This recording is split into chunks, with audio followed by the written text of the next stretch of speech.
nga, buksan ng bank accounts. Di ba? Buksan Diba? mo. Simple-simple yung... ako. Simple-simple yung sabi ni Chel Joke, no? Kaya nga pinapabuksan yung bank account. Eh. Totoo. That's how simple it is. At saka ang ginagawa nila example, nasakit ang banks ko sa mga example nila. Alam mo kung gagawin. Kaya pala nawala ng bank. Oo. One side na. Kimpiluk. One-sided Oo, po diba? kayo. One-sided. Oo. Oo. So ano po yun? Ang pinipilit nilang example ay mga 1 million, ganun. Yung dati nga, yung mga ano nga nun, sasabihin pa, kunyari, may ako 1,000. Sa GCash. Hindi mo papasok sa suspicious report kasi 1,000 lang, di ba? 500,000 and above.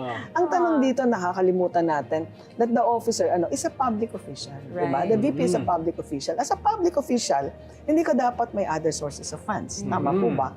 So dapat ang pagkakalingan lang ng iyong yaman ay ang iyong sweldo. Oo, yung nakadeclare sa salin. Ano? So ang ibig sabihin dito, kahit pa pumasok, lumabas, at nag-abot yan ng bilyon-bilyon, may tanong pa rin in the sense na, bakit public official ka, pero may malalaking amount na pumapasok sa account? Yun yung tanong doon. That's the question. Oo.